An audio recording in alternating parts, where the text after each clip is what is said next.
Hello students, NEET 2025 का 4 मई को जो पेपर हुआ है उसका अपन डिस्कशन यहाँ पर करते हैं, सॉल्यूशन फिजिकल और इनऑर्गेनिक केमिस्ट्री पोर्शन का। राइट, फर्स्ट क्वेश्चन इसमें आया था क्या, 49 क्वेश्चन जो है ये आपका एक पर्टिकुलर कोड का है। 49 नंबर हो सकता है अलग अलग कोड में क्वेश्चन नंबर्स अलग अलग हों। राइट, ये आपका 48 कोड का पेपर है।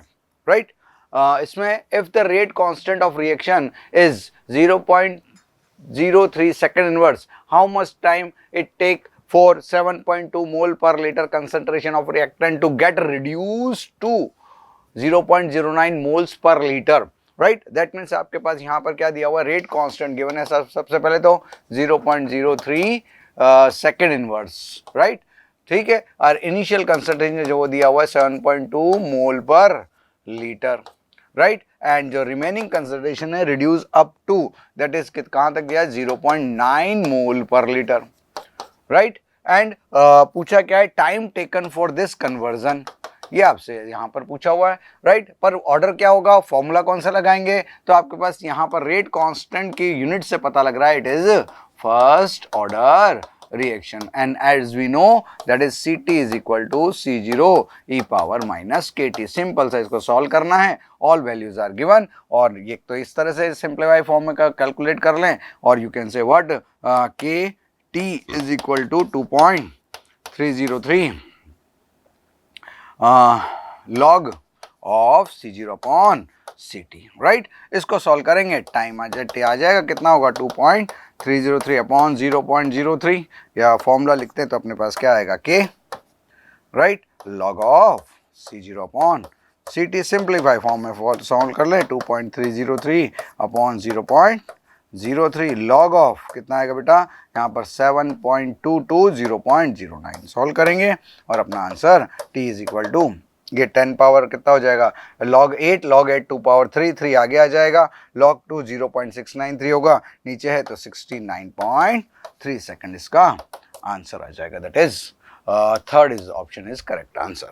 राइट, जो सॉल्यूशन दिया गया था वहां पर आपके उसमें, तो वो आपके पास ये है कि Ct is equal to C0 e power Kt, solve किया ln की टर्म में कर लिया, और यहाँ मल्टीप्लाई आ जाएगा, और t is equal to 69.3 second. Done, ठीक है, काइनेटिक्स का क्वेश्चन था।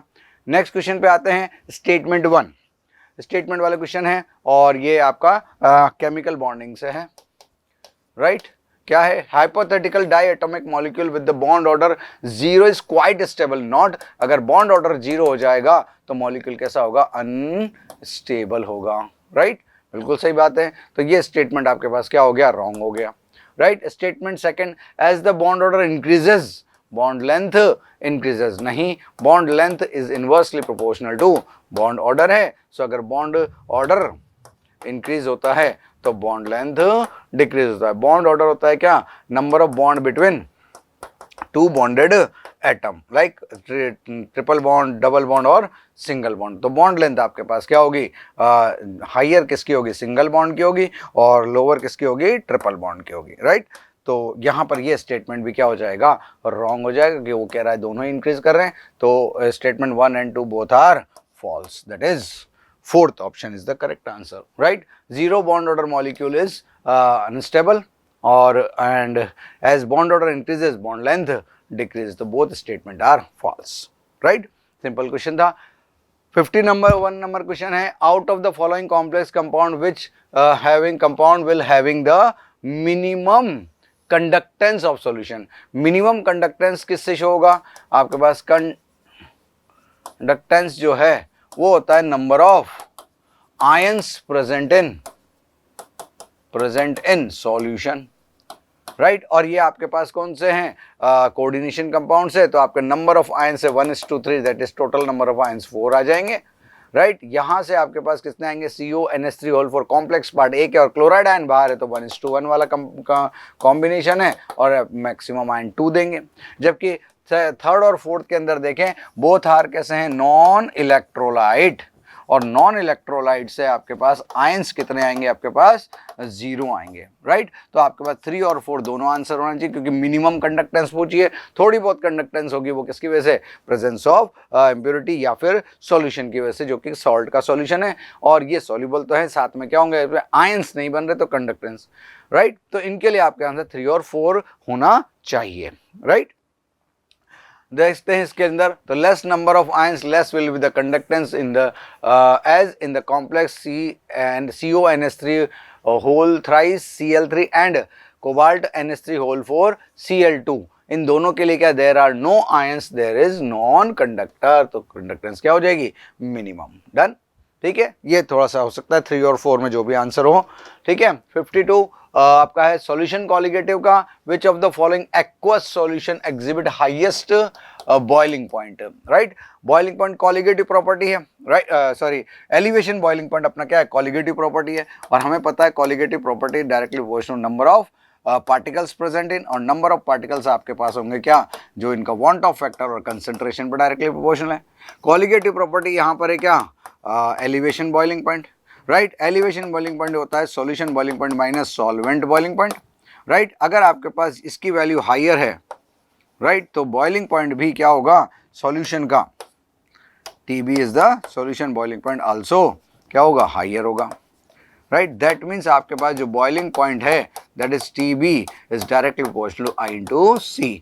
तो जिस सॉल्यूशन के लिए, जिस कंपाउंड या सॉल्यूट के सॉल्यूशन के लिए कंसंट्रेशन और वांट ऑफ फैक्टर की वैल्यू हायर होगी, उसका बॉइलिंग पॉइंट भी हायर होगा। अच्छा, यहाँ पर आपने पास जो कंपाउंड्स हैं, जो आपके पास इलेक्ट्रोलाइट हैं, उनको आप 100% डिसोसिएट मान के चलेंगे, क्योंकि अल्फा के बारे में कोई इन्फॉर्मेशन नहीं है। तो दैट्स वाई आपके पास कंपाउंड कौन है, आपके पास Na2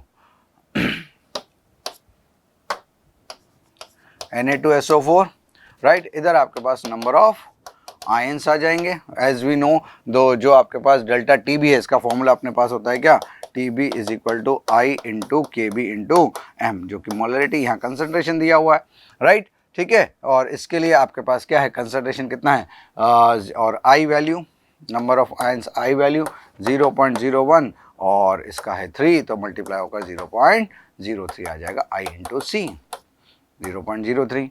Na2SO4 के लिए बात करें C6H12O6, तो उसके लिए आपके पास क्या है यहाँ पर, अच्छा इसको ऐसे लिखते हैं Na2SO4 और C6H12O6, राइट। यहाँ पर इसकी हम लिखते हैं कंसंट्रेशन, ये टेबुलर फॉर्म आ जाएगा, राइट।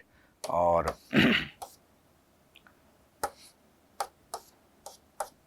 ठीक है, तो this one is compound concentration Na2SO4 C6H12O4, इसका कंसंट्रेशन 0.015 है, नॉन इलेक्ट्रोलाइट है तो 0.015 ही रहने वाला है।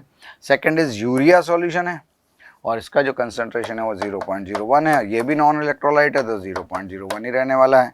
और सेकंड वन इज KNO, तो last one is KNO3, KNO3 concentration is 0.01, but इसका जो आपका I है, वांट ऑफ फैक्टर, क्योंकि अगर अल्फा इज इक्वल टू 100% होता है तो आपको पता है I इज इक्वल टू क्या होता है, N, that is number of ions produce in solution by the solute. तो ये आ जाए कितना, 0.02। तो मैक्सिमम वैल्यू किसके लिए आया आपके पास, ये होगा, तो बॉइलिंग पॉइंट भी क्या हो जाएगा, इसका मैक्सिमम हो जाएगा। और मिनिमम की बात करें तो आपके पास ये वाली वैल्यू हो जाएगी। तो हाईएस्ट के लिए आपका आंसर आ गया क्या, first is the correct answer for this question, right. The greater will be the value of I into C, greater is the number of particles and greater will be the boiling point। तो this is 1 4 किसके लिए हो गया, solution 1 2 3 4 check किया तो Na2SO4 exhibit highest boiling point, Na2SO4 solution, right, good question. Next अपन बात करते हैं 54 की, जिसके अंदर आपके पास ऑक्सीडेशन नंबर पूछा है। ये आपका क्या होगा, आपका मोल या फिर रिडॉक्स से हो सकता है, रिडॉक्स रिएक्शन वाले पार्ट से, ऑक्सीडेशन रिडक्शन से। KO2 H2O2 एंड H2SO4, तो KO2 आपके पास है, पर ध्यान रखना अंडरलाइन किस पर है, पोटेशियम पर, और ये एल्कली मेटल है तो इसका ऑक्सीडेशन नंबर ऑलवेज +1 होगा।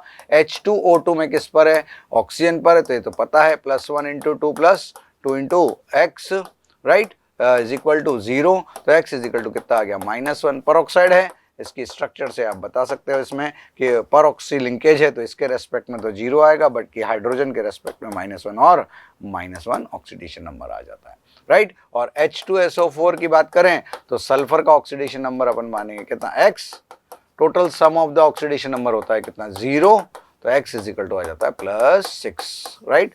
मैच कर सकते हैं, आपके पास क्या आएगा, +1 -1 और +6, आंसर इज थर्ड, ठीक है। Quite question, easy question, you can calculate. बस ध्यान रखना है कि आपके पास यहाँ किसका दिया हुआ है, पोटेशियम का दिया हुआ है, क्योंकि आपके पास ऑप्शन में क्या है, आपके पास -2 +2, ये -4 वाला भी है, इसलिए ध्यान रखना है। +4 कभी ऑप्शन का -2 है तो हम जल्दबाजी में अपन ना करें। डन, तो it is third answer, 55 number का क्वेश्चन क्या है कि कैटलिस्ट को मैच करना है, choose the correct answer from the following option. इधर आपको पास क्या दिया हुआ है, लिस्ट में कैटलिस्ट दिए हुए हैं, राइट, और इधर आपको प्रोसेस दिया होता है। हैबर प्रोसेस के लिए यूज होता है क्या, आयरन कैटलिस्ट और मोलिब्डेनम प्रोमोटर यूज होता है। वाकर प्रोसेस आपके पास ऑक्सीडेशन ऑफ एल्कीन्स होते हैं और उनके साथ यहाँ पर कॉपर क्लोराइड भी साथ में यूज होता है, मेन कंटेंट होता है PdCl2। विल्किंसन कैटलिस्ट आपके पास हाइड्रोजनेशन में यूज होता है और उसके लिए क्या होगा आपके पास PPS3RH, ये कोऑर्डिनेशन कंपाउंड के अंदर इसके एप्लीकेशन आती है।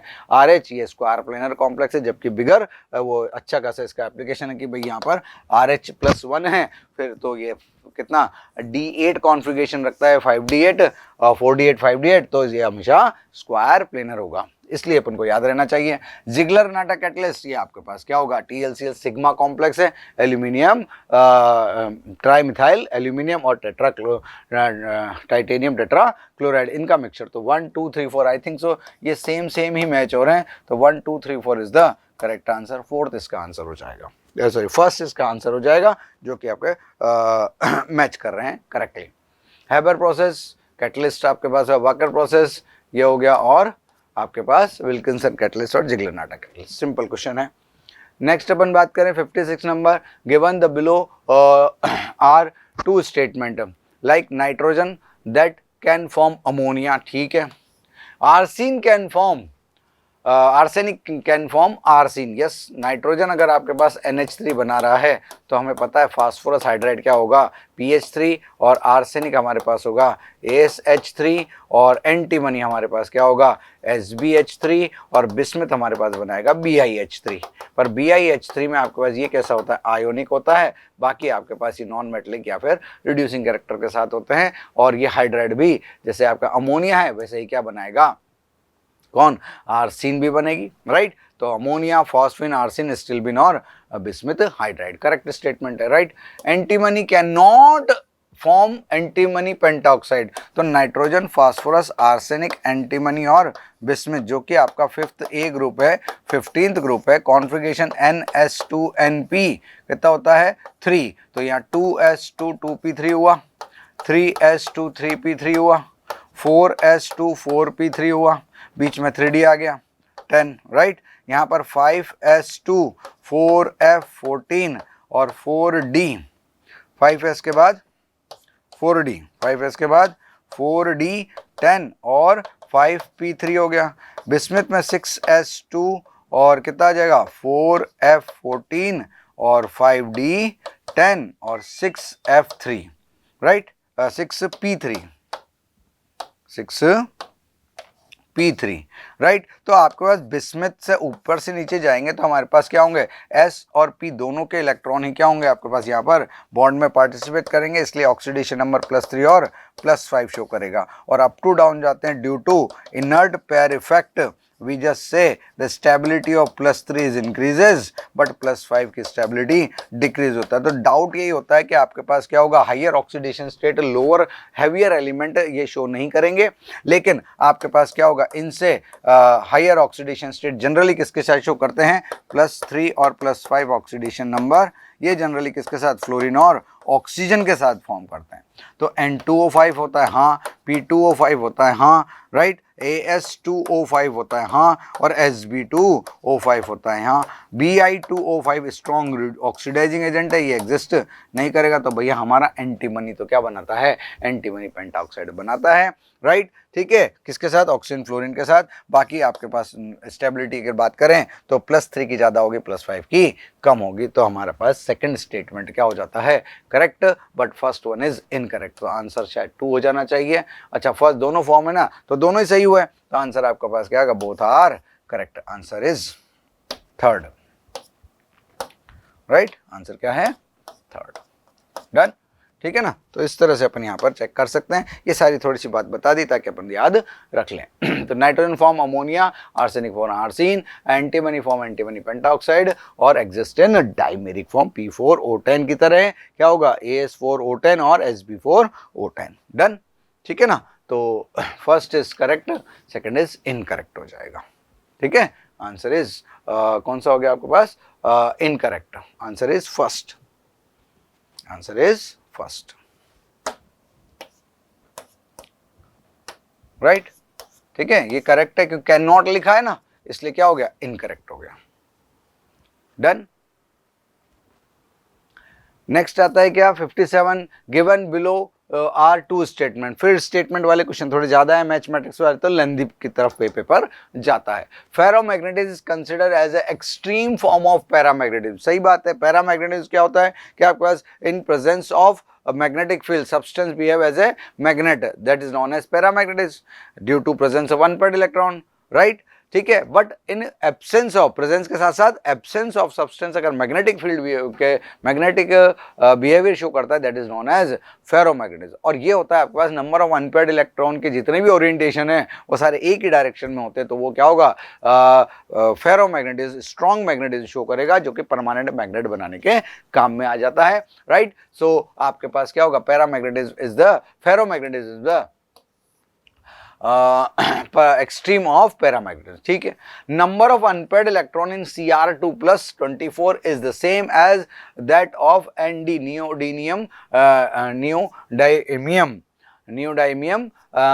plus 3 ion, 6 एटॉमिक नंबर दे रखा है, आर सेम बोला हुआ नंबर ऑफ इलेक्ट्रॉन। तो चेक कर लेते हैं ना भाई, क्रोमियम +2 24, कॉन्फ़िगरेशन कितना होगा भाई यहाँ पर, आर्गन 18, ठीक है सर।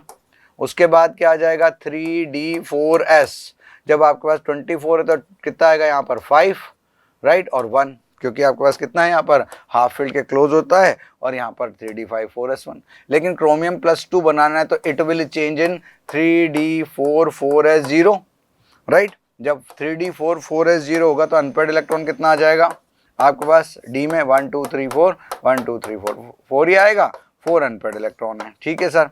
लेकिन नियोडीनियम Nd+3 की बात करें और एटॉमिक नंबर 60 है, तो आपका जिनॉन 54 तो ये रहा बेटा, राइट। फिर आता है 6S2, राइट। फिर आता है एक 5D1 और एक आएगा क्या, 4F, यानी कि ये क्या है आपके पास, लेंथेनाइड है, राइट। तो 54 55 56 57 और कितना है आपके पास, 3, तो ये 3 आ गया। लेकिन जैसे नियोडीनियम क्या करेंगे, +3 करेंगे, तो +3 में आपका 3 इलेक्ट्रॉन निकल जाएगा और क्या रह जाएगा, 4F3 5D0 6S0। तो अनपेयर्ड इलेक्ट्रॉन जो आपके पास F में है वो कितने रह गए, 1 2 3 4 5 6 और 7, तो 1 2 3 रह गए, 4 5 6 7 होते हैं 14 इलेक्ट्रॉन। तो नंबर ऑफ अनपेयर्ड इलेक्ट्रॉन कितने आए, 3 इलेक्ट्रॉन। तो दोनों में क्या हुआ, डिफरेंस हो गया, यानी कि ये वाला स्टेटमेंट आपका रॉन्ग हो जाएगा और पहले वाला स्टेटमेंट करेक्ट हो जाएगा। तो इस आंसर फर्स्ट हो जाना चाहिए, राइट। दैट इज द आपके पास F3 configuration, 3D4 configuration, 4 unpaired electron, 3 unpaired. First statement क्या है, ट्रू है, यस और नो, राइट।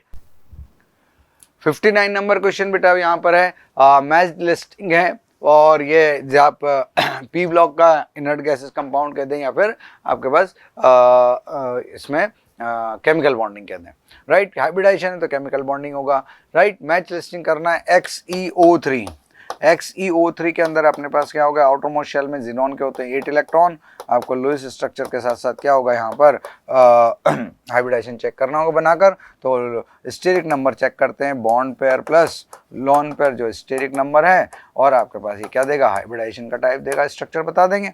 तो 3 + 1 = 4 हाइब्रिडाइजेशन हो गया sp3, और ये आपके पास कैसी स्ट्रक्चर देगा, पिरामिडल, क्योंकि आपके पास क्या है, एक लोन पेयर प्रेजेंट है। तो इसका आपके पास हो जाएगा सेकंड आंसर, राइट। और सेकंड कंपाउंड है XeF2, XeF2 आपके पास आउटर मोस्ट शेल में कितने इलेक्ट्रॉन होते हैं जीनोन पर 8, जिसमें से 2 बॉन्ड में पार्टिसिपेट कर रहे हैं, रिमेनिंग 6 आपके पास क्या बनाते हैं 3 लोन पेयर। तो बॉन्ड पेयर आपके पास 2 है 3 है तो टोटल 5 हो जाता है। तो sp3 डिहाइब्रिडाइजेशन होगा और ज्योमेट्री या फिर अरेंजमेंट होता है कौन सा आपके पास ट्राइगोनल बाइपिरामिडल, जिसमें लोन पेयर्स जो आते हैं वो कहाँ आते हैं बेटा, लोन पेयर आते हैं कहाँ पर, एक्सियल पोजीशन पर, इक्वेटोरियल पोजीशन पर हमारे फ्लोरीन, एक्सियल पर तो शेप कैसी हो जाती है, लीनियर हो जाती है। और लीनियर अपने पास कहाँ है देखें, फर्स्ट पर है तो इसका आंसर फर्स्ट हो जाएगा, ऑप्शन मैच। सेकंड कंपाउंड आपके पास सी कंपाउंड जो है वो कौन है, XeOF4, राइट। तो जिनोन के आउटर मोस्ट शेल में आपके पास A2 है तो 4 तो आपके पास 1 2 3 4 5 6 7 और 8, जिसमें आपके पास 4 तो किससे हो गए, आपके पास फ्लोरीन के साथ हो गए, राइट, बॉन्ड। और एक लोन पेयर जो है, एक जो ऑक्सीजन है वो डबल बॉन्ड के साथ जुड़ा है, एक लोन पेयर रिमेनिंग रह जाता है। तो यहाँ पर कितना हो गया 1 2 3 4 5, 5 + 1 = 6, हाइब्रिडाइजेशन क्या हो गया sp3d2।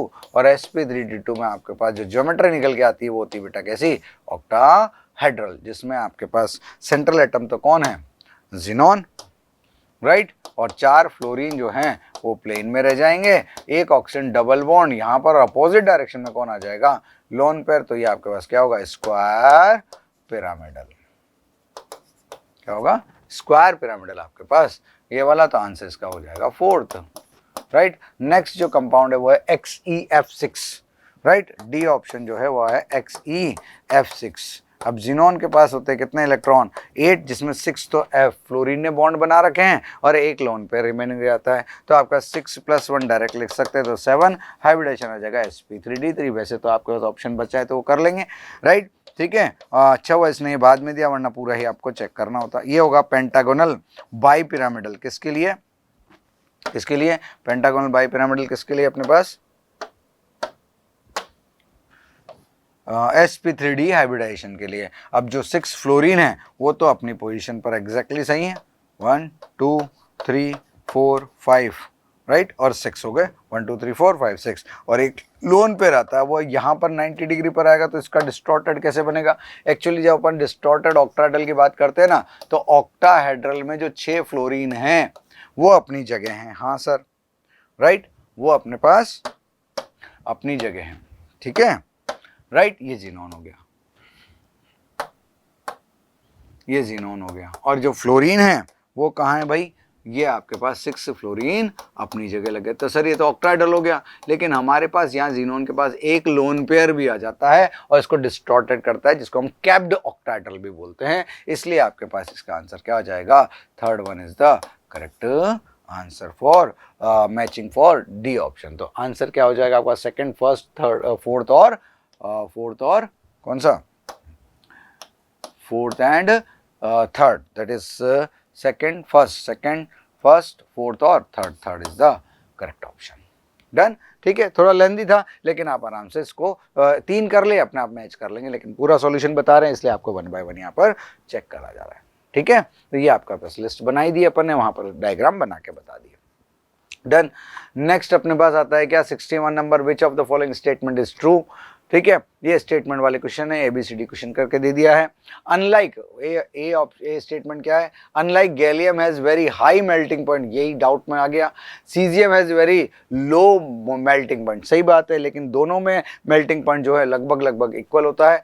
जो आपका कौन गैलियम है ये लगभग 303 केल्विन, राइट, 30 डिग्री सेल्सियस के आसपास होता है, जबकि आपके पास कौन सीजियम इज 302 केल्विन अप्रोक्सली होता है, और ये 29 डिग्री सेल्सियस या 28.44 समथिंग होता है एग्जैक्टली।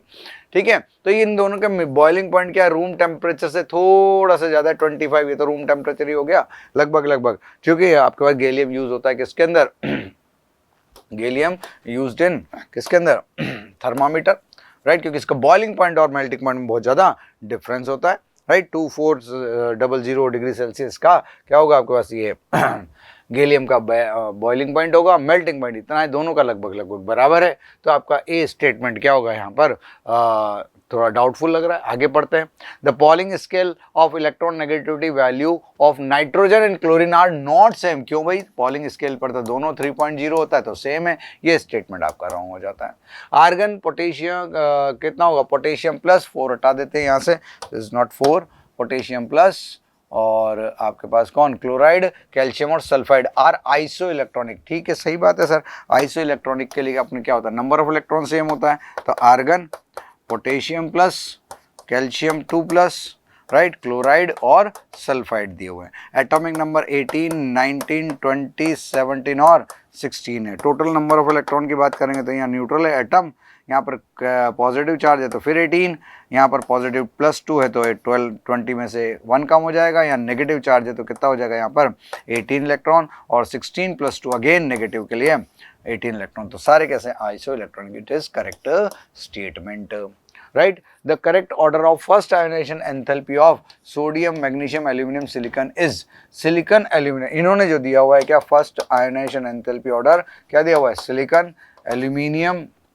मैग्नीशियम और सोडियम। मतलब आपके पास अगर मैं इसको इनके अकॉर्डिंग लिखूँ तो ये आपके पास थर्ड पीरियड वाले हैं और आपके पास लेफ्ट टू राइट जाते हैं तो आयोनाइजेशन एंथैल्पी इंक्रीज होता है, वो लिख रखा है। लेकिन अगर कॉन्फ़िगरेशन की बात करें, सोडियम और मैग्नीशियम, एल्यूमिनियम और सिलिकॉन, राइट, तो इनका कॉन्फ़िगरेशन होता है 3s1, 3s2, 3s2, 3p1 और 3s2, 3p2। यहाँ पर left to right electron remove करने के लिए रिक्वायर्ड एनर्जी मैग्नीशियम में ज़्यादा होगी फुलफिल के कारण, राइट। एल्यूमिनियम में फिर कम हो जाता है, गैस के कंपेयर में पी से इलेक्ट्रॉन निकल रहा है और आपके पास सिलिकॉन में इसकी ज़्यादा हो जाएगी। मतलब ऑर्डर की बात करें तो आपका सिलिकॉन का सबसे ज़्यादा होगा, देन अपने पास कौन आ जाएगा? नेक्स्ट एलिमेंट होगा मैग्नीशियम, ठीक है, डिसेंडिंग ऑर्डर में, राइट। और देन उसके बाद कौन होगा? एल्यूमिनियम, पी से निकल रहा है, लेकिन सोडियम में तो क्या होगा? एस से निकल रहा है और साइज भी ज़्यादा है। तो आपका फर्स्ट आयोनाइजेशन एंथैल्पी ऑर्डर ये हो जाएगा, जिसमें सोडियम, एल्यूमिनियम, मैग्नीशियम, सिलिकॉन। यहाँ पर सबसे ज़्यादा सिलिकॉन है, सही है, लेकिन वहाँ क्या आ गया? मैग्नीशियम और एल्यूमिनियम में थोड़ा वेरिएशन है, इसलिए आपका ये स्टेटमेंट भी क्या हो जाएगा? रॉन्ग, राइट, ठीक है। नेक्स्ट बात करते हैं यहाँ पर, atomic radius of caesium is greater then that of lithium and rubidium. Okay, size की बात कर रहे हैं, फर्स्ट एक ग्रुप है, अप टू डाउन जा रहे हैं, तो लिथियम, सोडियम, पोटेशियम, रुबिडियम और सीजियम। साइज कंटिन्यू क्या होगा? इंक्रीज होता है, तो सीजियम का साइज सभी से ज़्यादा होगा। बिल्कुल सही बात है। Unlike gallium high melting point, बस इस वजह से ये वाला स्टेटमेंट भी क्या हो जाएगा? रॉन्ग, और अपना आंसर क्या आ जाएगा? सी और E is correct which is given in option number 4। Done, ठीक है। पढ़ना पड़ रहा है, लेकिन क्वेश्चन इजी तो है बट लेंदी है, राइट। थोड़ा सा ट्रिकी भी दे रहे हैं ताकि हमको ध्यान रहे। Both gallium has low melting point हो गया, पॉलिंग स्केल पर दोनों की सेम इलेक्ट्रोनेगेटिविटी है, ऑल आर आइसो इलेक्ट्रॉनिक है, और जो आपका फर्स्ट आयोनाइजेशन एंथैल्पी ऑर्डर है silicon, magnesium, aluminium decreasing order है। Atomic radius greater than lithium and rubidium, क्योंकि अप टू डाउन जाते हैं, क्या होगा? रेडियस इंक्रीज होगा, साइज इंक्रीज होगा। नेक्स्ट क्वेश्चन पे आते हैं अपन, यहाँ पर क्या? 62, the standard heat of formation in kilo calorie per mole for barium +2 is, ये आपसे पूछा हुआ है। ऑप्शन गिवन है आपके पास किलो कैलोरी पर मोल में। Standard heat of formation of sulphate ion given है, right. Standard heat of crystallisation of barium sulphate given है, और standard heat of formation of barium sulphate given है। Okay, solid का तो formation given है और crystallisation की दे रखी है। तो क्रिस्टलाइजेशन कैसे होगा? जब बेरियम आयन और सल्फेट आयन एक्वस मिलकर क्या बनाएंगे? BaSO4 सॉलिड प्लस वाटर बनाएंगे। तो एक्वस और वाटर दोनों तरफ सेम है, उसमें कोई चेंज नहीं होगा, राइट। तो आपके पास बेरियम सल्फेट का आपके पास क्या पूछा हुआ है? बेरियम आयन का फॉर्मेशन। तो आपके पास क्रिस्टलाइजेशन एनर्जी हमने लिख लिया है। यहाँ पर इक्वेशन क्या होगा? एक्वस से BaSO4 सॉलिड बना है, इसके लिए डेल्टा एच क्रिस्टलाइजेशन गिवन है -4.5 किलो जूल पर मोल गिवन है। यस और नो, राइट। जो बराबर हो आपके पास रिएक्शन है, तो कोई भी रिएक्शन का delta H reaction is equal to what? Delta H formation of product minus summation of delta H formation of reactant होता है। अब आपके पास प्रोडक्ट कौन है? बेरियम सल्फेट, और रिएक्टेंट कौन है? दोनों। तो प्रोडक्ट में से रिएक्टेंट माइनस कर दें तो BaSO4 सॉलिड के क्रिस्टलाइजेशन की enthalpy is equal to formation of BaSO4 solid minus of क्या हो जाएगा? इसको अगर अपन ब्रैकेट में लेते हैं प्लस आ जाएगा, BaSO barium +2 ion aqueous formation और सल्फेट आयन एक्वस फॉर्मेशन का रिएक्टेंट में से क्या रिएक्टेंट को माइनस कर देंगे। तो वैल्यूज आपके पास एक तो ये गिवन है, ये अननोन हो गया और ये आपके पास गिवन था ही सही, राइट।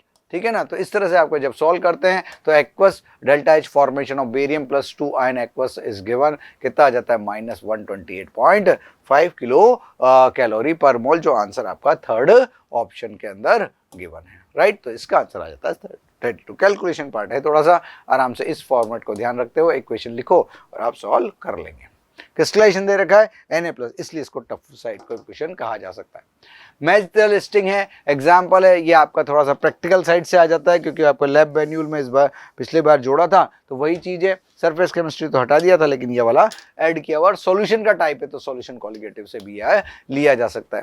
ह्यूमिडिटी मतलब क्या होगा आपके पास, वाटर इन क्या होगा, air, right. Water liquid in air, तो लिक्विड इन गैस हो जाएगा। लिक्विड इन गैस कौन सा है भाई, second number, right. Liquid in gas. Alloys आपके पास सॉलिड सॉलिड होता है, राइट, जो आपके पास क्या हो गया, फर्स्ट हो गया। ठीक है सर, ठीक है। अमलगम और स्मोक, स्मोक को पहले देख लो, स्मोक में क्या है, सॉलिड इन गैस, क्योंकि डस्ट पार्टिकल जब आते हैं तो क्या बन जाता है, गैस के साथ क्या होगा, तो आपके पास ये थर्ड हो गया। बचा कौन, फोर्थ, राइट, क्योंकि जनरली सॉलिड इन लिक्विड या लिक्विड इन सॉलिड, जब मेटल सरफेस पर मरकरी की ड्रॉप डालेंगे तो वो उसको क्या करता है, रिएक्ट करके या अमलगम फॉर्मेशन में बना देता है, राइट। तो आपके पास liquid in solid is the correct, right, for amalgam. तो आंसर आपका आ जाएगा सेकंड, फर्स्ट, फोर्थ और third. Which option is given, second, first, fourth and third, that is given in fourth option, right.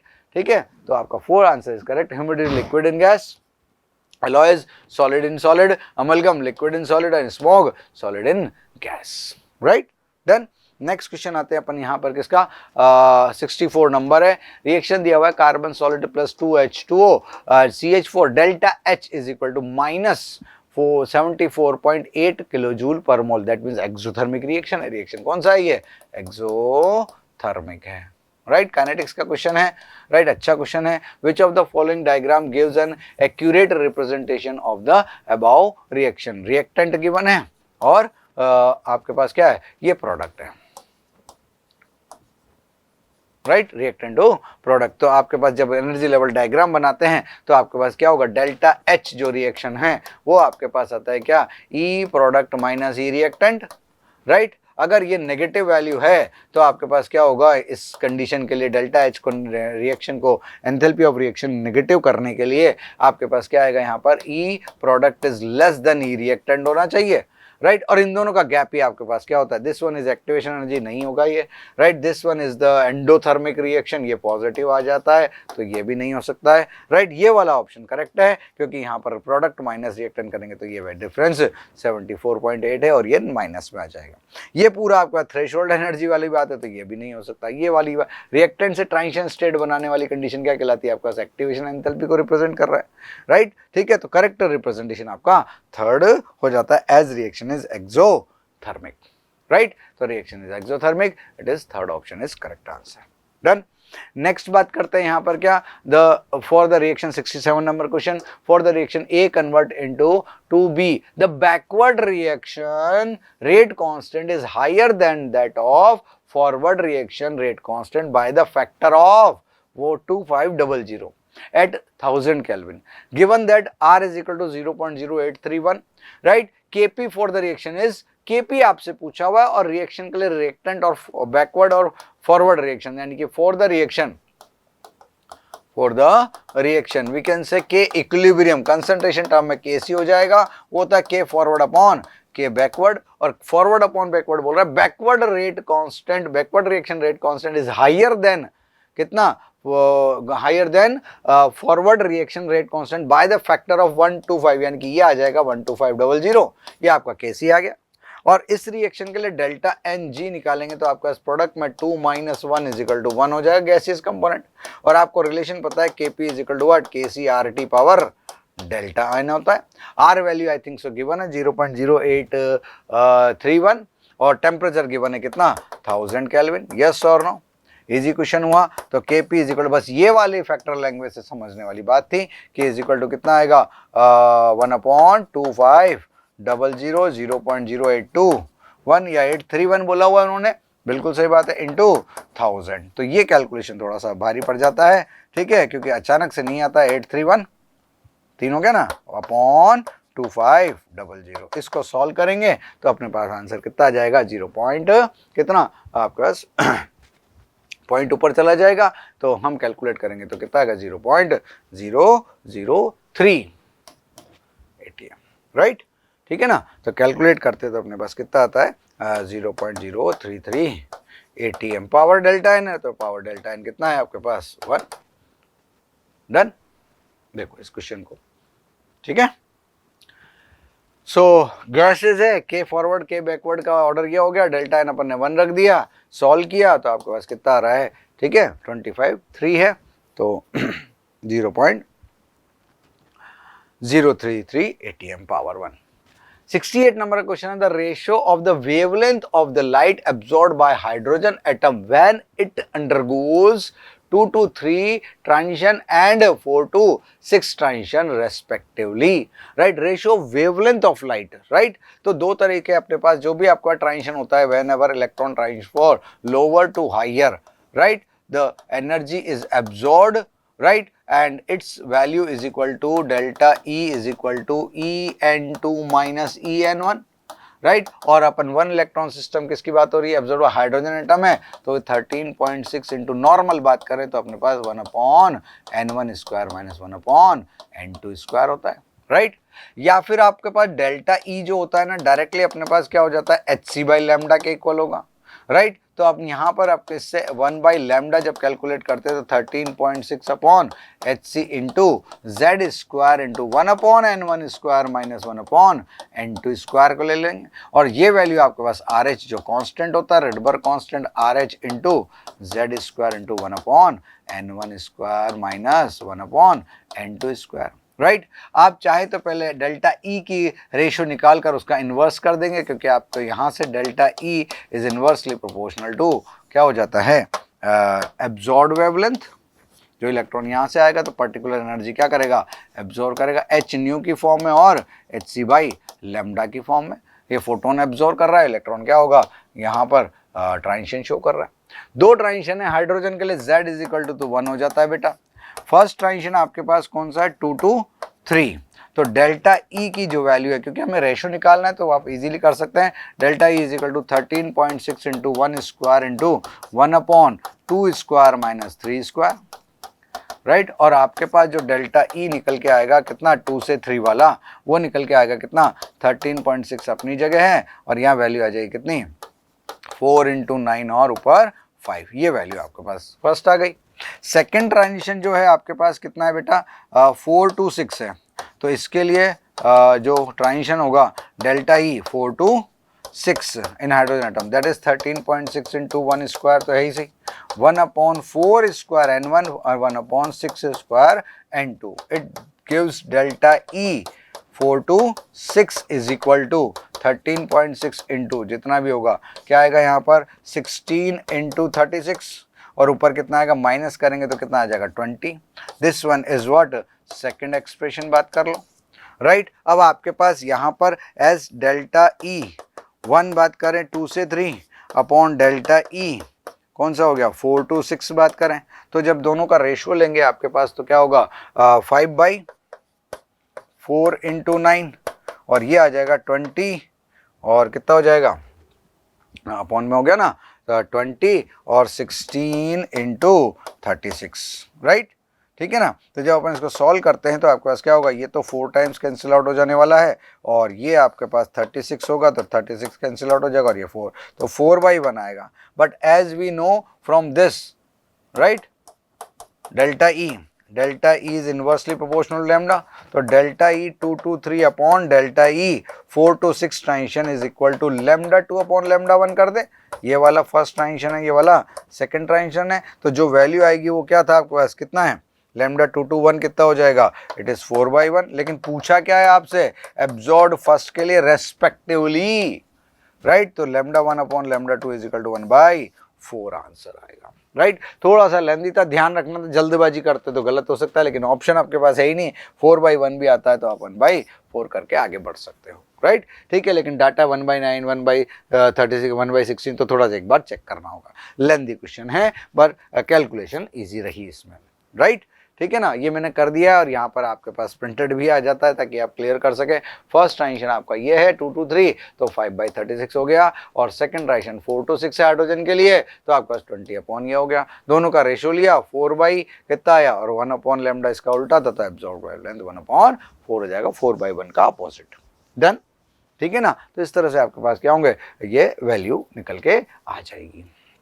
Next आता है अपने पास क्या 69 question, if the molar conductivity of 0.05 m molarity mole पर litre solution of a monobasic weak acid is 90 s centimetre square mole inverse, it extent degree of dissociation will be, यानी कि आपसे alpha पूछा हुआ है और आपको assume that cationic infinite dilution conductance and anionic infinite dilution conduction is given for weak electrolyte, right weak electro monobasic acid Ha dissociate होकर H plus और A- देगा, right eight infinite dilution lambda m जो है आपके पास Ha का lambda m of Ha क्या आएगा, lambda m of cation eight infinite dilution 0 कह दें plus lambda m anion eight infinite dilution add हो जाएगा। जो वैल्यू कितनी कितनी दे रखी है कैटायन का 349.6 और इधर कितना दे रखा है 50.4, जब इन दोनों को ऐड करते हैं तो ये कितना आता है 400 क्या होगा s centimetre square mole inverse होगा, राइट ये आपके पास क्या होगा इनफाइनाइट डाइल्यूशन पर molar conductance according to Kohlrausch law आ गया। लेकिन सर इसमें तो अपन C लिया था तो C minus C alpha C alpha C alpha, आपसे तो अल्फा पूछा हुआ है। तो एप्लीकेशन की बात करें तो किसी भी कंसंट्रेशन पर आपके पास molar conductance upon infinite dilution पर मोलर कंडक्टेंस अल्फा को शो करता है, और आपका पर्टिकुलर कंसंट्रेशन पर ये वैल्यू दे रही कितनी 90, तो 90 अपॉन 400 इज इक्वल टू कितना आ जाएगा जब अपन सॉल्व करेंगे 0.225 और 22.5% है। तो आपके पास पॉइंट्स में आंसर है, तो अल्फा की वैल्यू आ गई, extent of degree of dissociation आ जाएगा 0.225, राइट ठीक है। बस इतना से कैलकुलेशन करना था, आराम से कर लेंगे। तो लैम्डा MC दे रखा है किसी कंसंट्रेशन पर, कॉलरॉश लॉ से दोनों को ऐड कर दिया तो 400 s centimetre square mole inverse आया, और अल्फा डिग्री ऑफ डिसोसिएशन आपके पास 0.225 आ जाएगी। कर सकते हैं आराम से। डन। नेक्स्ट क्वेश्चन की बात करते हैं अपन यहाँ पर क्या 70 number, 5 mole of liquid X and 10 mole of liquid Y make a solution having the vapor pressure of 70 torr. Okay, solution vapor pressure is given. This one is experimental value, यानी कि vapor pressure of सॉल्यूशन, ये आपका PS observed है और क्या कह सकते हो PS एक्सपेरिमेंटल है जो गिवन होता है बेटा। Which the vapour pressure of pure X और Y, मतलब आपके पास P0X और P0Y प्योर फॉर्म में वेपर प्रेशर गिवन है, कंपोजिशन गिवन है। तो आपसे पूछ रहा है which of the following is true regarding the described solution, right.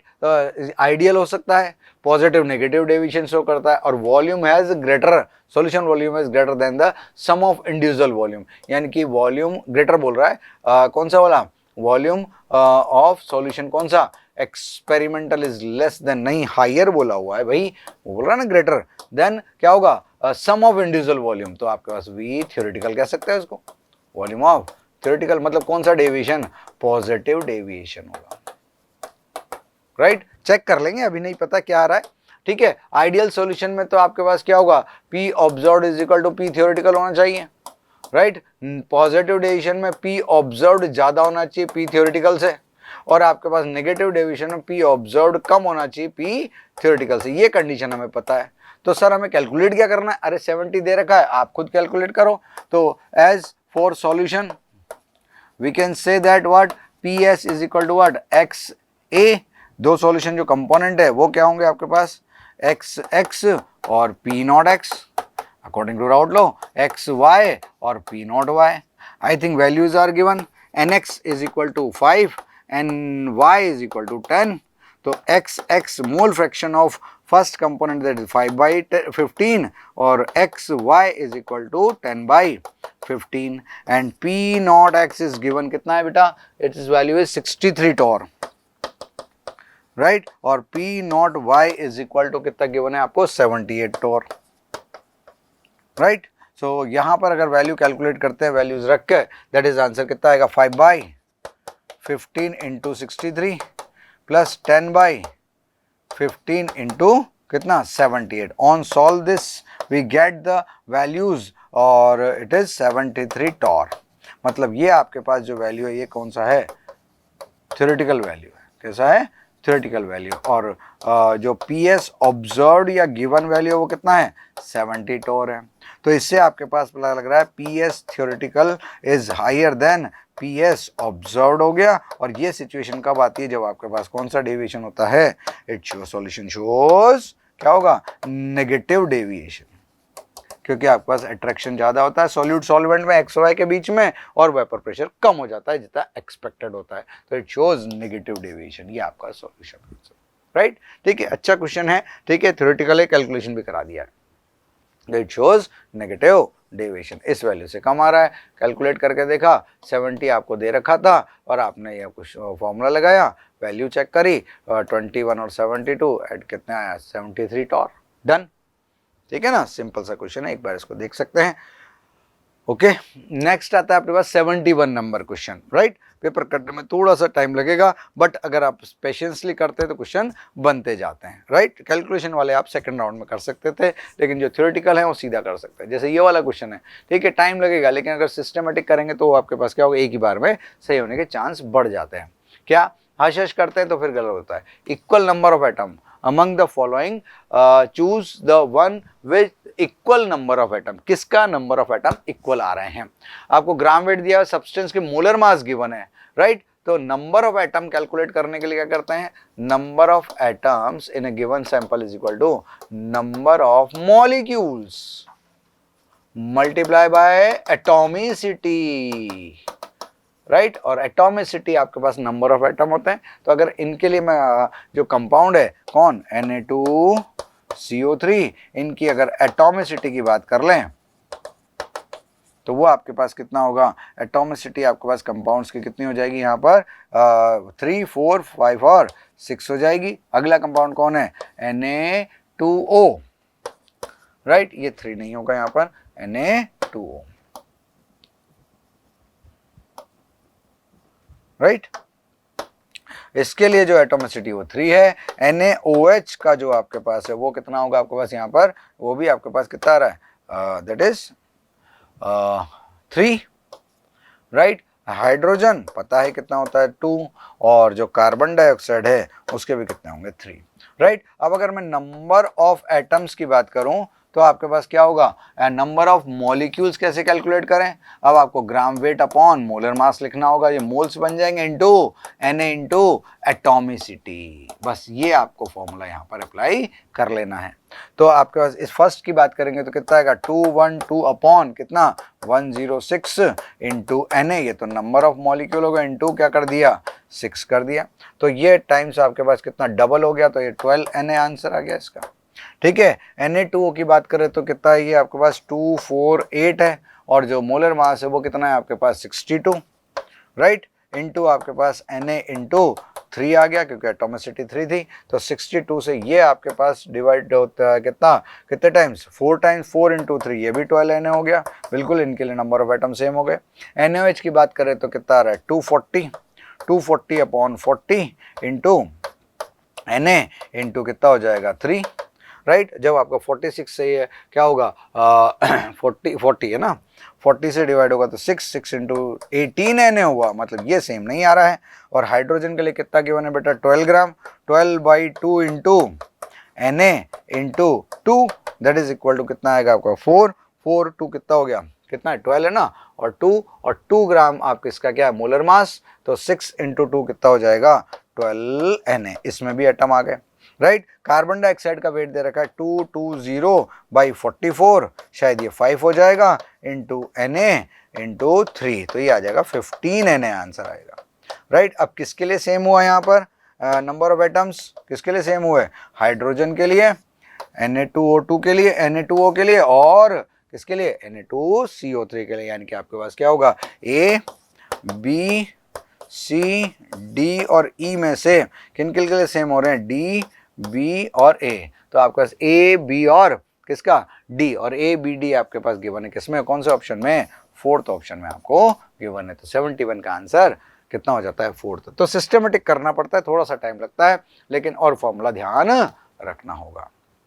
Done, ठीक है। तो number of moles into N into atomicity आ गई आपके पास, क्या आया, 12, 12 और 12, बाकी 15 और 11। Number of atoms similar in A, B and D, कर लेंगे इजीली, राइट, ठीक है। ये मोल कॉन्सेप्ट वाले क्वेश्चन पे स्टार्टिंग वाले एलिमेंट, वो सम बेसिक्स ऑफ केमिस्ट्री से था। 72 नंबर का जो क्वेश्चन है अपने पास, वो आपके पास क्या था, which of the following are paramagnetic. अब इसके लिए आपके पास क्या होगा, यहाँ कोऑर्डिनेशन है, ऑक्सीडेशन नंबर निकालना होगा, weak field strong field check करना होगा और अनपेड इलेक्ट्रॉन निकालने होंगे, राइट। तो NiCl4, राइट, -2, ठीक है। ऑक्सीडेशन नंबर निकल का कितना है बेटा, +2, कॉन्फ़िगरेशन हो जाएगा 3D8, 4s0 4p0 हो जाएगा, राइट। जो कोऑर्डिनेशन नंबर है वो 4 है और क्लोराइड आयन कैसा है, वीक फील्ड लिगेंड है। तो भाई आपके पास 8 इलेक्ट्रॉन को डिस्टर्ब करना अच्छी बात नहीं होगी। जब अच्छी बात नहीं होगी तो 1 2 3 4 5 6 7 और 8 यानी कि 2 अनपेड इलेक्ट्रॉन रहेंगे।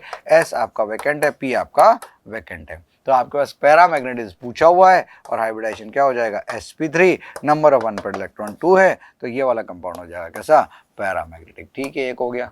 दूसरा बात करें किसका, NiCO4, राइट। यहाँ पर ऑक्सीडेशन नंबर देखें, निकल का 0 है, 3D8 4s2 4p0 है बेटा, लेकिन अगेन कोऑर्डिनेशन नंबर 4 है और जो CO है वो कैसा है, स्ट्रॉन्ग फील्ड लिगेंड है। जब ऐसा है तो आपके पास ये 2 इलेक्ट्रॉन भी इधर चले जाएंगे और D में इलेक्ट्रॉन कितने हो जाएंगे आपके पास, 1 2 3 4 5 6 7 8 9 10 और S आपका वैकेंट हो जाएगा, P आपका वैकेंट हो जाएगा। कोऑर्डिनेशन नंबर 4 की वजह से हाइब्रिडाइजेशन होगा, लेकिन यहाँ अनपेड इलेक्ट्रॉन 0 होंगे।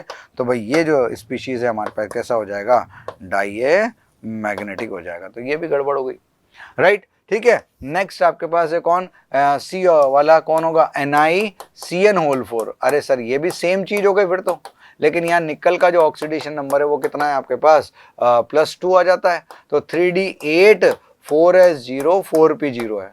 अब डी में चूंकि आपके पास क्या है यहाँ पर 1 2 3 4 5 6 7 8 है, 2 अनपेड है, लेकिन हमारे पास कोऑर्डिनेशन नंबर फिर से 4 है और CN- जो है वो कैसा है, स्ट्रॉन्ग फील्ड लिगेंड है। तो इसके कारण ये आपका पेयर्ड हो जाएगा, S और P वैकेंट रह जाएंगे, राइट। तो न्यू कॉन्फ़िगरेशन जो आएगा आपके पास क्या आ जाएगा, यहाँ पर 1 2 3 4 1 2 3 4 5 6 7 8, D खाली है, S खाली और P में 2 खाली है। तो आपके पास हाइब्रिडाइजेशन रहेगा DsP2, राइट। लेकिन नंबर ऑफ अनपेड इलेक्ट्रॉन 0, तो ये भी कैसे हो गए, डाइमैग्नेटिक हो गए, राइट, ठीक है। तो आपके पास एक तो ये हुआ, अभी तक ये भी डाई हुआ, ये भी डाई हुआ और ये भी ये पैरा हो गया, राइट। NiH2O, तो NiH2O होल 6 की बात करें और +2, ऑब्वियसली यहाँ पर +2 है तो निकल का फिर से +2 ऑक्सीडेशन होगा और 3D8 और हमारा H2O जो कौन सा है, वीक फील्ड लिगेंड है, कोऑर्डिनेशन नंबर वही 6 है, तो D में 8 इलेक्ट्रॉन को डिस्टर्ब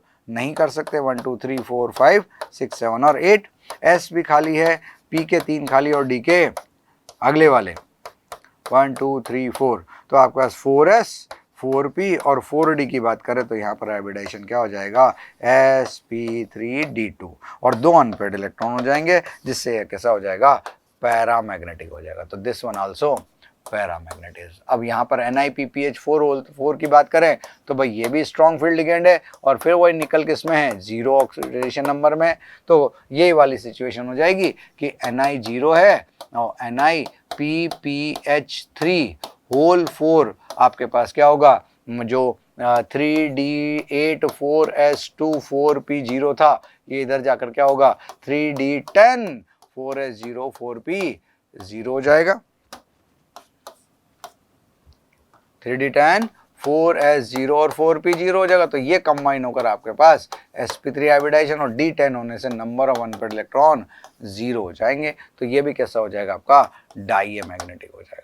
तो आपके पास कौन से हुए, 2 A और कौन से वाले, एक तो A पैरामैग्नेटिक और ये D पैरामैग्नेटिक। तो A और D के ऑप्शन में है क्या, बिल्कुल सही है आंसर फर्स्ट आ जाता है। मतलब सारी चीज़ें उन्होंने करवा ली है, तो आपको थोड़ा सा पेशेंस के साथ कुछ पेपर करना होगा, ठीक है। दो ही आपने कह दिया, यहाँ पर वीक फील्ड लिगेंड है जिससे आपके पास 2 अनपेयर्ड इलेक्ट्रॉन रह रहे हैं, और ये paramagnetic. COPPS3 strong field ligand है, कॉन्फ़िगरेशन में D10 हो जा रहा है इसलिए डाईमैग्नेटिक हो गया। साइनाइड +2 में है तो यहाँ पर वो खत्म ही हो गया, तो हाइब्रिडाइजेशन क्या होगा, DsP2, और यहाँ पर पेयरिंग हो जाएगी, पेयरिंग को प्रेफरेंस मिल जाएगी क्योंकि cyanide ion is strong field ligand. Done, समझ में आ गई बात। यहाँ 0 ऑक्सीडेशन नंबर में इन सब के लिए, तो ये इलेक्ट्रॉन इधर ट्रांजिशन होकर स्टेबिलिटी दे देगा, राइट, मतलब आपका पेयरिंग को प्रेफरेंस दे देंगे। डन। नेक्स्ट आता है 73 number. If the half life of for the first order reaction is 1 minute, ठीक है सर, ठीक है।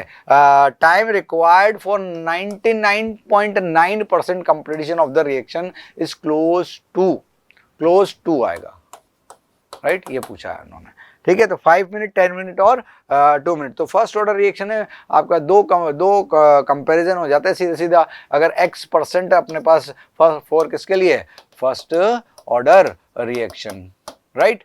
तो 2.303 के log 10 100/x, x जितना परसेंट होता है तो 99% और 50% चेक करें। 50% में कंज्यूम हो जाता है क्या, 50%, और 99.9 में कंज्यूम हो जाता है कितना, 99.9। रिमेनिंग कितना रहता है, 0.1 होते ही आपके पास यहाँ कितना आ जाएगा, 1000, और नीचे कितना है log 10, तो ऊपर कितना रह जाएगा आपके पास, log 10 1 कितना होगा, 2.303 है, और जो वैल्यू अपन सॉल्व करते थे 10 टाइम्स ऑफ, ठीक है, लॉग कितना 2.303 वैसे ही कैंसिल आउट हो जाने वाला है, तो आपके पास कितना आ जाएगा, 10 मिनट आ जाएगा यहाँ पर, राइट। लॉग यहाँ पर 2 रह जाएगा, ये log 2, और ऊपर की तरफ अपने पास कितना आएगा यहाँ पर 3 इंटू log 10, 3 वैल्यू आ जाएगी तो वो 10 मिनट हो जाएगा। 0.303 किसका है, log 2 की वैल्यू होती है 2.303, ये आपका कितना दे रखा है 1 मिनट, तो आपका आंसर कितना आ जाएगा, 10 मिनट आ जाएगा, राइट, ठीक है। कंपैरिजन करके कर सकते हैं इजीली, आपके पास क्वेश्चन सॉल्व हो जाएगा। नेक्स्ट बात करते हैं किसका, 74 नंबर। हाँ, 74 नंबर हमें कहता है energy and radius of first Bohr orbit of helium plus और लिथियम +2 आर रेस्पेक्टिवली। ये थोड़ा सा लंबा कैलकुलेशन, लंबा तो नहीं है, आपको केवल क्या करना है, आपको इन्होंने किसके रेस्पेक्ट में दे दिया, हाइड्रोजन के रेस्पेक्ट में एनर्जी दे दी, और उसके फर्स्ट बोर ऑर्बिट के लिए क्या दे दिया, रेडियस दे दिया।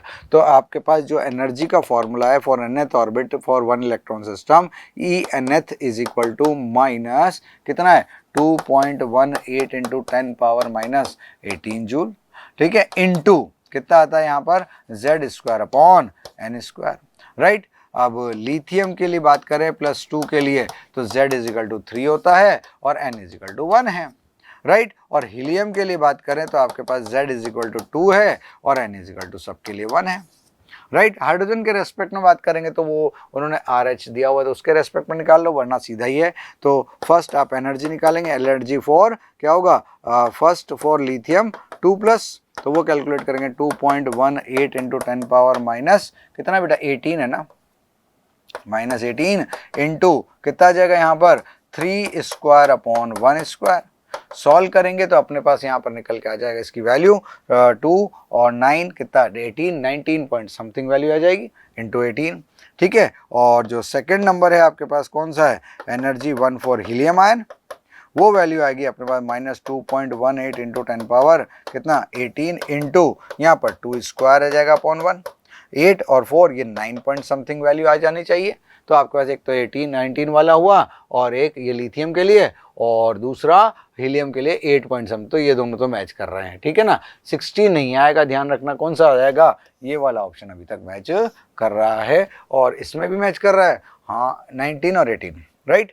अब अगर रेडियस की बात करें तो आपका रेडियस का फॉर्मूला होता है Rn=0.529 इंटू n²/z, ये तो एंगस्ट्रॉम का है, लेकिन Rn अब अगर अपन रखें कितना पिक्रोमीटर के अंदर तो ये आ जाएगा कितना 52.9 इंटू n²/z, राइट। एंगस्ट्रॉम की जगह क्या आ जाएगा pm, ठीक है। n सबके लिए 1 है और आपके पास अलग अलग, तो लिथियम 2+ के लिए अगर बात करते हैं तो R1 2.9 इंटू 1² अपॉन 3, राइट। 3 से इसको डिवाइड करते हैं तो आपके पास कितना आएगा 1, राइट। और 221 17 पॉइंट कितना आ जाएगा, 2119 है तो 6 आ जाएगा आपके पास, 17.6 कौन से वाले के लिए, लिथियम के लिए आएगा भाई। तो आपके पास ये 17.6 pm दे रखा है, 3 pm आ जाएगा आगे, राइट। और अगर हीलियम की बात करें तो आपके पास क्या होगा, R1 is equal to 52.9 into 1 square upon 2 square, sorry 2, क्योंकि आपका इसका जस्ट हाफ ही तो करना है, राइट। तो कितना होगा, z n is equal to 1 है ही सही, तो जब डिवाइड करेंगे किससे, 2 से, तो कितना आएगा 4, राइट। और 6, 4 क्यों, अरे 2 2 4 होगा 20, राइट, 2 आएगा ना बेटा, 2 6 26.48, कहाँ गया अपने पास, 26.45 pm आ जाएगा। तो ये आपका रेडियस है और वो आपके पास मैच कर रहा है किसमें, थर्ड ऑप्शन में मैच कर रहा है, राइट, ठीक है ना। अब वो आपके पास इसमें भी मैच कर रहा था, कहाँ गया, यहाँ माइनस साइन नहीं है, ठीक है। तो अगर होता है तो वैसे भी आपके पास प्लस में आ रहे हैं, वैल्यू सेम आ रही है, बस ये आंसर ये वाला सही है। देखो 17 है, 17 है, जल्दबाजी में आप फर्स्ट आंसर नहीं लगाने यहाँ, राइट, कर सकते हैं आराम से, ठीक है। तो इसको सॉल्व करते हैं तो अपने पास ये आंसर्स आ जाते हैं। तो वैल्यूज आई कितनी, 19.26 फॉर किसके लिए, लिथियम आयन, यहाँ पर वैल्यू कितनी है, माइनस 19.62 इंटू 10 पावर माइनस 18, और लिथियम के लिए आई कितनी, minus 8.72 into 10 power minus 18 joule, right. और वो पीएम के अंदर आंसर आ गया, दिस वन और दिस वन, ये मैच करना रह जाता है, कर लेंगे आराम से।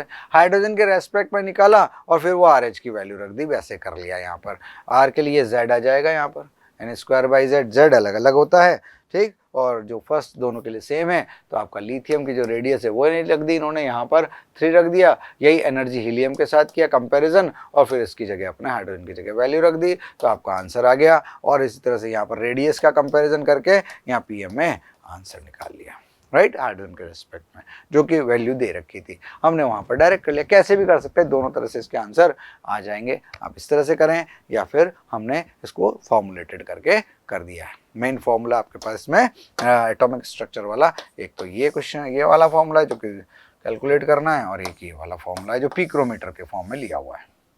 डन, ठीक है ना, राइट, कर सकते हैं इसको। नेक्स्ट क्वेश्चन की तरफ बढ़ते हैं अपन यहाँ पर।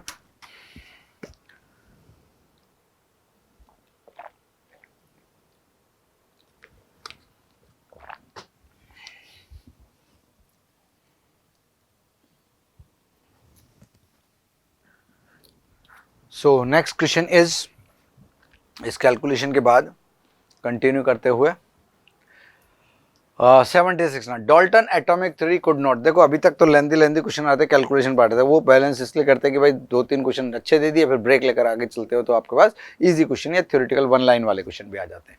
Dalton theory could not explain which of the following, Dalton theory से अपन क्या बताते हैं, एटम मॉलिक्यूल इनके कॉम्बिनेशन की बात करते हैं, मतलब लॉ ऑफ केमिकल कॉम्बिनेशन को बता सकते हैं। स्टार्टिंग वाली बात हो गई, राइट, ठीक है। ये ठीक वैसे उन्होंने एक पैराग्राफ आगे बढ़ा दिया, 24-23 में जो क्वेश्चन आया था atomic structure Dalton atomic theory पर, उन्होंने केवल स्टेटमेंट दिए थे तो वो ट्रू करने थे। यहाँ पर इन्होंने एक पार्ट आगे बढ़ा दिया जिसमें लॉ ऑफ केमिकल कॉम्बिनेशन को डाल्टन एटॉमिक थ्योरी से प्रूव कर सकते हैं, लेकिन Gay-Lussac law of volume combination को प्रूव नहीं कर सकते हैं। तो आपके पास इसका जो आंसर होगा, could not explain law of, क्या होगा, gaseous volume, multiple proportion, law of conservation of mass और कांस्टेंट प्रोपोर्शन हम आराम से बता सकते हैं। तो इसका आंसर आपके पास आ जाता है क्या, सेकंड, राइट। तो second is Dalton atomic theory explain the law of chemical combination, could not explain the Gay Lussac law of volume combination, जिसमें आपने कहा था for the gaseous reaction gases are combined in simple ratio of volume and product also form in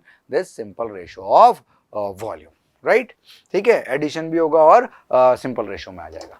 77 number question कहता है क्या, identify the correct order against the property mentioned. Okay, ये chemical bonding से अपन कह सकते हैं, राइट, ठीक है। अब पोलैरिटी की बात कर रही तो वाटर, अमोनिया और CHCl3, राइट। तो H2O की पोलैरिटी तो सबसे ज्यादा होनी चाहिए क्योंकि यहाँ पर इलेक्ट्रॉन नेगेटिव डिफरेंस भी है और लोन पेयर इसको फेवर कर रहा है, राइट। सेकंड आपके पास NH3 आता है, तो NH3 में नाइट्रोजन की इलेक्ट्रॉन नेगेटिविटी ऑक्सीजन से कम है, तो बॉन्ड पोलैरिटी कम आ जाती है और लोन पेयर भी एक ही है, राइट। और CHCl3 की बात करें तो कार्बन के पास टेट्राहेड्रल फॉर्म में 3 क्लोरीन है जिनके बॉन्ड एंगल 90 से ज़्यादा होते हैं, तो इसका जो डाइपोल मोमेंट है वो सबसे कम होना चाहिए, राइट। तो ये पोलैरिटी का ऑर्डर क्या हो गया, करेक्ट हो गया। अब अगर सेंट्रल एटम की बात करें, यहाँ पर क्या number of lone pair on central atom, तो भाई XeF4 है, तो XeF4 में 4 होते हैं, 4 इलेक्ट्रॉन बच जाएंगे, तो 2 आपके पास लोन पेयर हो गए। दूसरा कौन है, XeO3, तो XeO3 में आपका सेंट्रल एटम पर 6 होते हैं, 3 ऑक्सीजन बॉन्डेड है, तो यहाँ पर एक ही लोन पेयर हो गया। और जो नेक्स्ट वन है आपके पास क्या, XeF2, XeF2 में 2 तो बॉन्ड बना रहे हैं, 8 में से 2 बॉन्ड बना दिए हैं, तो बच्चे कितने हैं आपके पास, 6 इलेक्ट्रॉन, मतलब यहाँ लोन पेयर कितने होने चाहिए आपके पास, 3। तो number of lone pair on central atom की बात करें, सेंट्रल एटम की बात करें तो 2, 1 और 3 है, तो आपके पास ऑर्डर कुछ और आएगा। यहाँ पर ऑर्डर क्या दे रखा है, ये वाला, तो ये स्टेटमेंट गलत हो जाता है। डन। OH और CH और NO बॉन्ड लेंथ, अगर ऑक्सीजन की बॉन्ड लेंथ की इंक्रीजिंग ऑर्डर है, तो ये आई थिंक ये भी क्या होना चाहिए, गड़बड़ है, कारण उसका बताओ। OH बॉन्ड लेंथ बात करें, CH बॉन्ड लेंथ बात करें और NO बॉन्ड लेंथ बात करें, तो भाई OH में इलेक्ट्रॉन नेगेटिव डिफरेंस क्या है, ज़्यादा है, और साइज भी ऑक्सीजन आयटन का छोटा है, तो ये बॉन्ड लेंथ छोटी होनी चाहिए, राइट। और यहाँ पर साइज भी क्या है आपका, लोन पे क्या है डिफरेंस है, तो बॉन्ड लेंथ ऑर्डर सबसे ज़्यादा इसकी नहीं होगी, ये भी गलत हो गया।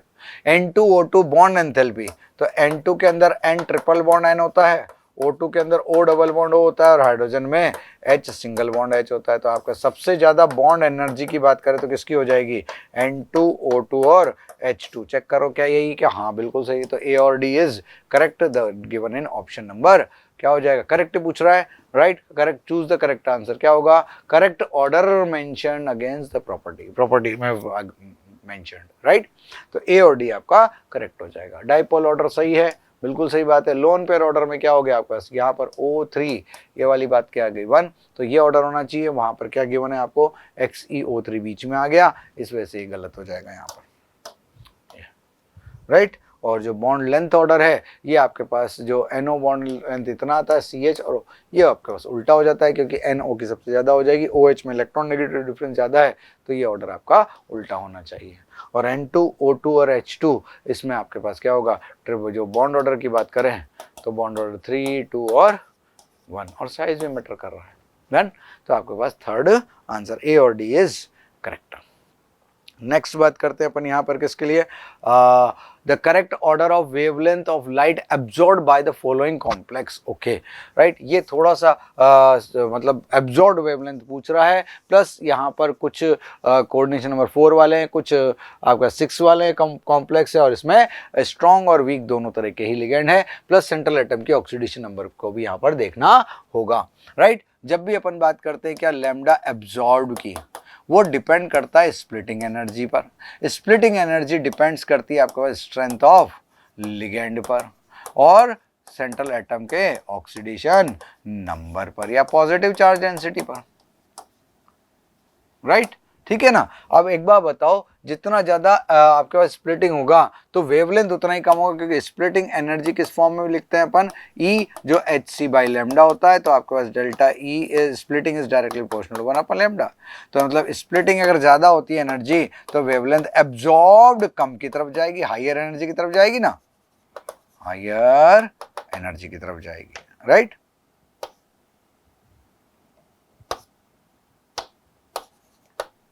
राइट, हाइयर एनर्जी की तरफ आपके पास क्या जाती है, तो वेवलेंथ कम हो जाती है। तो पहले बात करें क्या, CN और CO, कोबाल्ट कितना है इस कॉम्प्लेक्स की, कोबाल्ट CN होल 6, और इधर कितना है -3, मतलब कोबाल्ट थर्ड ऑक्सीडेशन नंबर में है, और ये स्ट्रॉन्ग फील्ड लिगेंड है, और डेल्टा O भी ऑक्टाहेड्रल भी है, राइट, ठीक है ना, मतलब स्प्लिटिंग ज़्यादा हो गई। और कोबाल्ट NH3 की बात करें, होल 6 हो रहा है, और यहाँ +3 है, तो ऑक्सीडेशन नंबर 3 है, लेकिन ये आपके पास क्या होगा, जो स्ट्रॉन्ग फील्ड लिगेंड है, लेकिन आपके पास क्या होगा, साइनाइड आयन का स्ट्रेंथ किससे, अमोनिया से ज़्यादा होता है, राइट। तो स्प्लिटिंग इसका क्या हो जाएगा, अगर मैं यहाँ पर डेल्टा 1 किसके लिख दें, कॉम्प्लेक्स के नाम से लिख देते हैं अपन, डेल्टा A, सॉरी ये कौन सा है आपके पास, डेल्टा B है, ठीक है, और ये डेल्टा A है, ठीक है ना। अब बात करते हैं इन दोनों की, कॉपर और titanium, CuH2O whole 4,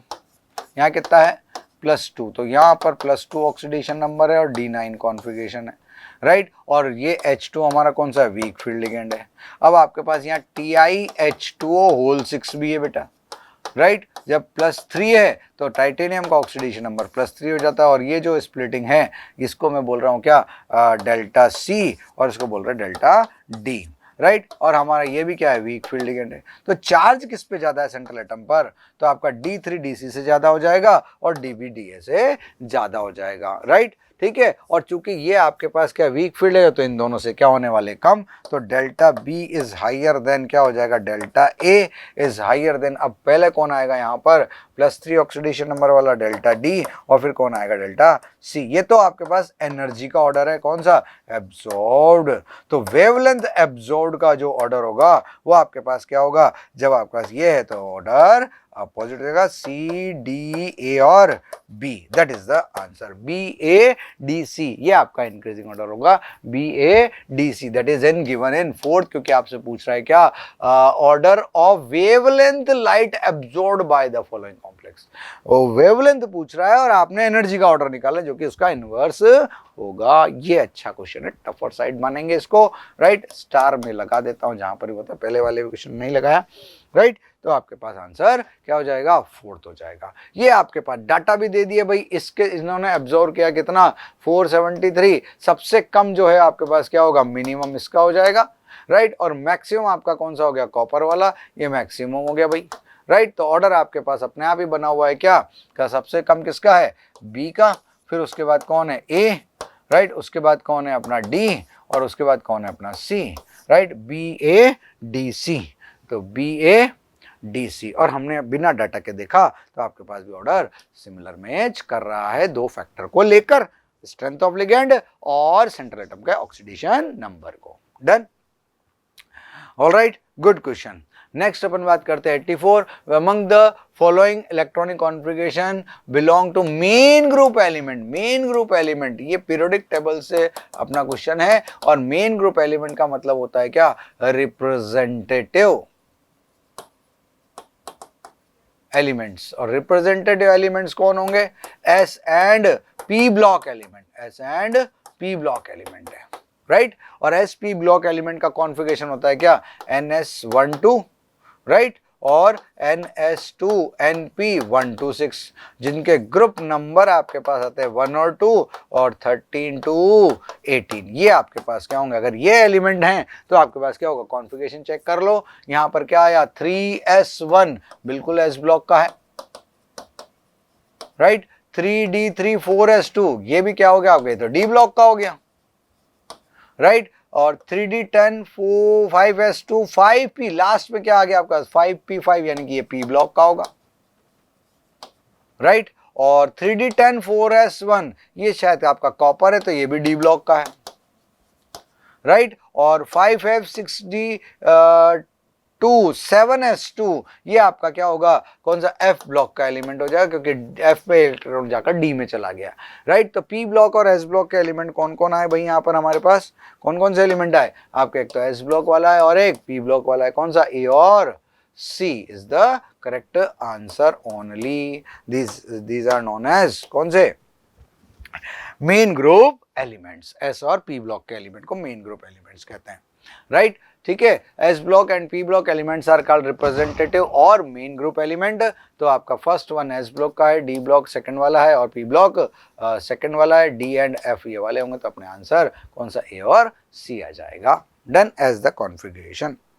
done, next आता है 86 number, phosphoric acid ionized in 3 steps with their ionization constant K1, K2 and K3 respectively, while potassium K is the overall ionization constant, K overall है, right, ठीक है। which of the following statement is true, okay। जब आपके पास H3PO4 break होगा तो आपके पास कितनी बार में होगा, क्योंकि ट्राई बेसिक एसिड है तो H2PO4 माइनस H+, इसका इक्विलिब्रियम कांस्टेंट K1 आ जाएगा, डिसोसिएशन कांस्टेंट। अब आपके पास कौन सा है, सेकंड डिसोसिएशन भी होगा, हाँ सेकंड डिसोसिएशन होगा तो क्या होगा, H2PO4 माइनस कन्वर्ट किस में हो रहा है, HPO4 2 माइनस और H+, इसका डिसोसिएशन कांस्टेंट है K2। HPO4 माइनस 2 डिसोसिएट होता है किसमें, PO4 3 माइनस और H प्लस, इसका डिसोसिएशन कांस्टेंट है Ka3।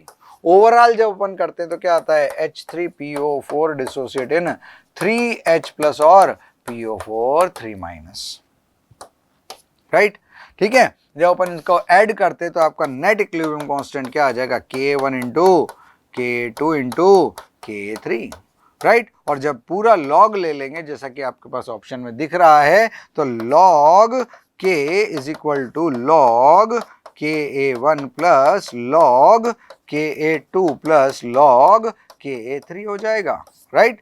ठीक है, और जैसे जैसे फर्स्ट सेकंड और थर्ड डिसोसिएशन की बात करते हैं यहां पर क्या होगा, ड्यू टू आपको पता है H plus ion common ion effect, कहां से आ गया सर, कॉमन आयन इफेक्ट से dissociation of other acid will भी क्या होगा, कॉन्जुगेट बेस विल भी क्या हो जाएंगे, डिक्रीज। तो K1 K2 K3 की कंपेयर में क्या होगा, बहुत कम होगा।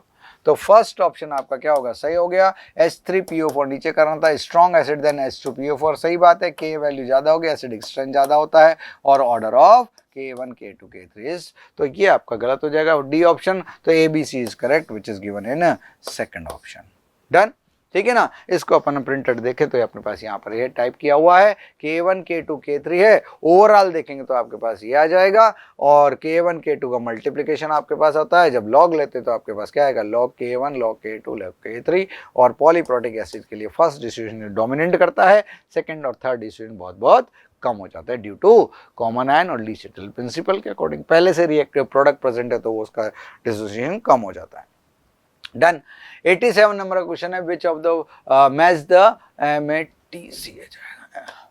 Match the list 1 and 2 ion दे रखे हैं और group number of cation analysis, मतलब आपके पास ये क्वालिटेटिव एनालिसिस है, लेबोरेटरी टेस्ट वाले अपन करते हैं, ग्रुप में बेसिक रेडिकल टेस्ट के आता है, राइट। तो कोबाल्ट अपने पास आता है किसमें, फोर्थ ग्रुप के अंदर, राइट। मैग्नीशियम आता है हमारे पास सिक्स ग्रुप में, लेड फर्स्ट ग्रुप का एलिमेंट है, आयन है, और आपके पास एल्यूमिनियम आयरन क्रोमियम प्लस 3 किसके होते हैं, थर्ड के होते हैं। तो भाई हमारे पास मैच हो गया, फोर्थ सिक्स्थ फर्स्ट और थर्ड, ये वाला जो आपके पास ऑप्शन, ये तो ग्रुप आए हैं। अब फोर्थ कहां पर, ये देखो भाई, तो आपके पास जो फोर्थ नंबर है वो कहां पर है, थर्ड में है, राइट। और आपके पास सिक्स नंबर कहाँ है, आपके पास किसमें, फोर्थ में है, राइट। और जो फर्स्ट है वो कहाँ है, ये तो फर्स्ट में ही रखा हुआ है, और फिर थर्ड कहाँ है आपके पास, सेकंड में है। तो आपके जो ऑप्शन मिलेंगे ये वाले मिलेंगे, ठीक है। क्या, थर्ड फोर्थ फर्स्ट और सेकंड, थर्ड फोर्थ और कौन सा, फर्स्ट और सेकंड, राइट। तो आंसर इज फोर्थ आंसर होना चाहिए। ग्रुप नहीं है, ग्रुप आप ना तो पीरियोडिक टेबल वाले ग्रुप है, ना ही आपके पास कौन से हैं, ये आयंस वाले ग्रुप है, ये बेसिक रेडिकल वाले, और साथ में ये जो आपको पास ऑर्डर दे रखा है लिस्ट 1 2 3 लिस्ट सेकंड के अंदर, उनको मैच करना है, that's why answer is 4, right. तो आंसर 4 हो गया, कंपैरिजन कर सकते हैं। डन, ठीक है, इजीली क्वेश्चन हो जाएगा। नेक्स्ट अपने पास आता है 88 number question, higher yield of NO in N2 plus O2 converted into twice NO can be obtained by delta H of reaction is plus 180.7 kilojoule per mole. That means reaction कैसा हो गया बेटा, endothermic हो गया, right. और endothermic reaction में आपके पास क्या होगा, डेल्टा H क्या होता है, पॉजिटिव, सही बात है। और इस सिचुएशन के लिए आप बात करते हैं इक्विलिब्रियम कांस्टेंट टेम्परेचर के डायरेक्टली प्रोपोर्शनल है according to one of equation, right. अब इस इक्वेशन को अपन को फॉरवर्ड डायरेक्शन में ले जाना है, यानी कि फेवरेबल कंडीशन में। हाइयर यील्ड का मतलब क्या हुआ, NO favourable condition, forward direction में ले जाना है। तो भाई डेल्टा NG जो है वो तो इसका 2 - 2 = 0 है। तो प्रेशर चेंज और वॉल्यूम चेंज का तो कोई इफेक्ट नहीं होने वाला है, राइट। N2 और O2 जो रिएक्टेंट है उनका कंसंट्रेशन क्या लेना पड़ेगा, हाई। अब आता है टेम्परेचर इफेक्ट। टेम्परेचर क्या रखें कि आपके पास फॉरवर्ड डायरेक्शन में जाए, तो आपके पास टेम्परेचर इंक्रीज करते हो तो इक्विलिब्रियम कांस्टेंट इंक्रीज करता है। उसको अचीव करने के लिए रिएक्शन क्या होगा, किधर जाएगा, फॉरवर्ड डायरेक्शन में। और favourable condition for endothermic is high temperature. जब हाई टेम्परेचर है तो आपके पास क्या होगा, हायर टेम्परेचर, राइट, और हायर कंसंट्रेशन ऑफ N2 और हायर कंसंट्रेशन ऑफ O2। तो आपके पास A, C और D answer is second is correct answer, right. तो आपके पास सेकंड आंसर करेक्ट हो जाएगा। On increasing temperature reaction moves forward direction, on increasing concentration reactant reaction will move forward direction. तो आपके पास यहाँ पर ये सारे क्वेश्चंस हो जाते हैं पेपर के 2025 नीट पेपर का सॉल्यूशन है, राइट। पेपर लेंदी था, थोड़ा सा मॉडरेट साइड पर जा रहा है क्योंकि आपको पढ़ने में टाइम लग रहा है और कैलकुलेशन एक आध जगह टिपिकल सी है, राइट। ठीक है, प्रैक्टिकल अप्रोच भी लिया गया है, 11 12 सभी के टॉपिक है, तो बेसिक चीज एनसीईआरटी को छोड़ना तो नहीं है, थोड़ा सा अगर आपके पास है टाइम तो एक्स्ट्रा भी पढ़ना जरूरी है। Done. So all the best for result and keep studying and be happy. Done.